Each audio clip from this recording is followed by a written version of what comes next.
ಶಾಸಕ ಮುನಿರತ್ನನನ್ನ 2 ದಿನಗಳ ಕಾಲ ಪೊಲೀಸ್ ಕಸ್ಟಡಿಗೆ ನೀಡಲಾಗಿದೆ. ತಡರಾತ್ರಿ 2 ಗಂಟೆಗೆ ನ್ಯಾಯಾಧೀಶರ ಮುಂದೆ ಮುನಿರತ್ನನನ್ನ ಹಾಜರುಪಡಿಸಲಾಯಿತು. ಪೊಲೀಸ್ ಕಸ್ಟಡಿಗೆ ನೀಡಿ ನ್ಯಾಯಾಧೀಶರು ಆದೇಶವನ್ನ ಹೊರಡಿಸಿದ್ದಾರೆ. 1 ವಾರಗಳ ಕಾಲ ತಮ್ಮ ಕಸ್ಟಡಿಗೆ ನೀಡಿ ಅಂತ ಪೊಲೀಸರು ಮನವಿಯನ್ನ ಮಾಡಿಕೊಂಡಿದ್ದು, ಆದರೆ 2 ದಿನಗಳ ಕಾಲ ಮಾತ್ರ ಪೊಲೀಸ್ ಕಸ್ಟಡಿಗೆ ನೀಡಿ ನ್ಯಾಯಾಧೀಶರು ಆದೇಶವನ್ನು ಹೊರಡಿಸಿದ್ದಾರೆ. ಇನ್ನು ನ್ಯಾಯಾಧೀಶರ ಬಳಿ ಸುಳ್ಳು ಆರೋಪ ಅಂತ ಶಾಸಕ ಮುನಿರತ್ನ ಹೇಳಿಕೊಂಡಿದ್ದಾರೆ.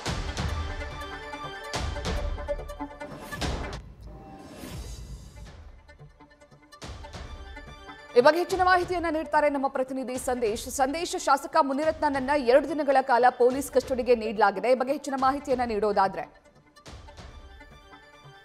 ಪ್ರತೀಕ್ಷಾ, ಈಗ ಸದ್ಯ ಮುನಿರತ್ನ ಅವರನ್ನ 2 ದಿನಗಳ ಕಾಲ ಪೊಲೀಸ್ ಕಸ್ಟಡಿಗೆ ನ್ಯಾಯಾಧೀಶರು ನೀಡಿದ್ದಾರೆ. ಅಂದ್ರೆ ಪ್ರಮುಖವಾಗಿ 2 FIR ಸಂಬಂಧ, ಅಂದ್ರೆ ಒಂದು ಜಾತಿ ನಿಂದನೆ ಹಾಗೆ ಜೀವ ಬೆದರಿಕೆ ಪ್ರಕರಣದ ಅಡಿಯಲ್ಲಿ ಈಗಾಗಲೇ ಮುನಿರತ್ನ ಅವರನ್ನ ನಿನ್ನೆ ಸಂಜೆ ಪೊಲೀಸರು ಅರೆಸ್ಟ್ ಮಾಡಿದ್ರು.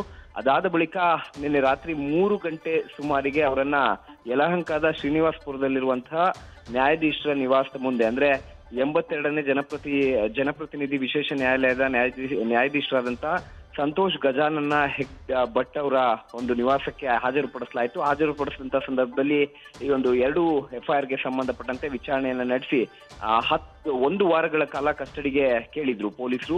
ಅದಾದ ನಂತರ ವಿಚಾರಣೆಯನ್ನು ನಡೆಸಿ ನ್ಯಾಯಾಧೀಶರು 2 ದಿನಗಳ ಕಾಲ ಕಸ್ಟಡಿಗೆ ಕೊಟ್ಟಿದ್ದಾರೆ. ಹಾಗಾಗಿ ಈಗ 2 ದಿನಗಳ ಕಾಲ ಕಸ್ಟಡಿಗೆ ಕೊಟ್ಟಿರೋದ್ರಿಂದ ಈಗ ಸದ್ಯ ಅಶೋಕ್ ನಗರ ಪೊಲೀಸ್ ಠಾಣೆಯಲ್ಲಿ ಮುನಿರತ್ನ ಅವರನ್ನ ಇರಿಸಲಾಗಿದೆ. 10 ಗಂಟೆಯ ನಂತರ, ಅಂದ್ರೆ ಇವತ್ತು ಬೆಳಿಗ್ಗೆ 10 ಗಂಟೆಯ ನಂತರ ಅವರ ವಿಚಾರಣೆಯನ್ನ ACP ನೇತೃತ್ವದಲ್ಲಿ ಮುಂದುವರಿಸಲಿದ್ದಾರೆ. ಅಂದ್ರೆ ಪ್ರಮುಖವಾಗಿರುವಂತದ್ದು ಇಲ್ಲಿ ಅಟ್ರಾಸಿಟಿ ಪ್ರಕರಣಕ್ಕೆ ಸಂಬಂಧಪಟ್ಟಂತೆ ACP ವಿಚಾರಣೆಯನ್ನ ಮಾಡಿದ್ರೆ, ಮತ್ತೊಂದು ಕಡೆ ಜೀವ ಬೆದರಿಕೆ ಪ್ರಕರಣಕ್ಕೆ ಸಂಬಂಧಪಟ್ಟಂತೆ ಇನ್ಸ್ಪೆಕ್ಟರ್ ವಿಚಾರಣೆಯನ್ನ ಮಾಡ್ತಾರೆ. ಈ ವಿಚಾರಣೆ ಸಂದರ್ಭದಲ್ಲಿ ಈಗಾಗಲೇ ಆಡಿಯೋ ಏನಿದೆ, ಅಂದ್ರೆ ಜಾತಿ ನಿಂದನೆ ಪ್ರಕರಣಕ್ಕೆ ಸಂಬಂಧಪಟ್ಟಂತೆ ವೈರಲ್ ಆಗಿರುವಂತಹ ಆಡಿಯೋದ ಮದರ್ ಡಿವೈಸ್ ಅನ್ನ ದೂರುದಾರರಿಂದ ಪಡೆದ್ರೆ, ಮತ್ತೊಂದು ಕಡೆ ಮುನಿರತ್ನ ಅವರ ಒಂದು ವಾಯ್ಸ್ ಸ್ಯಾಂಪಲ್ಸ್ ಅನ್ನ ಕೂಡ ಪಡೆದುಕೊಳ್ತಾರೆ. ಅಂದ್ರೆ ಆ ಆಡಿಯೋದಲ್ಲಿ ಮಾತನಾಡಿರೋರು ಮುನಿರತ್ನ ಅವರೇ ಅನ್ನೋದಕ್ಕೆ ಸಂಬಂಧಪಟ್ಟಂತೆ FSL ನಲ್ಲಿ ದೃಢವಾಗಬೇಕಾಗುತ್ತೆ. ಹಾಗಾಗಿ ಮದರ್ ಡಿವೈಸ್ ಮುಖಾಂತರವಾಗಿ ಆ ಆಡಿಯೋನ ಪಡೆದುಕೊಂಡು ಅದನ್ನ FSLಗೆ ಕಳಿಸಲಾಗುತ್ತೆ. At the same time Munirathna ಅವರ ಆಡಿಯೋ ಸ್ಯಾಂಪಲ್ ಅನ್ನ ಕೂಡ ಪಡೆದುಕೊಳ್ತಾರೆ. ಜೊತೆಗೆ ಚೆಲುವರಾಜು ಏನಿದ್ದಾರೆ ಕಂಪ್ಲೇಂಟ್, ಅವರ ಒಂದು ಆಡಿಯೋನ ಕೂಡ ಪಡೆದುಕೊಂಡು ಇಬ್ಬರ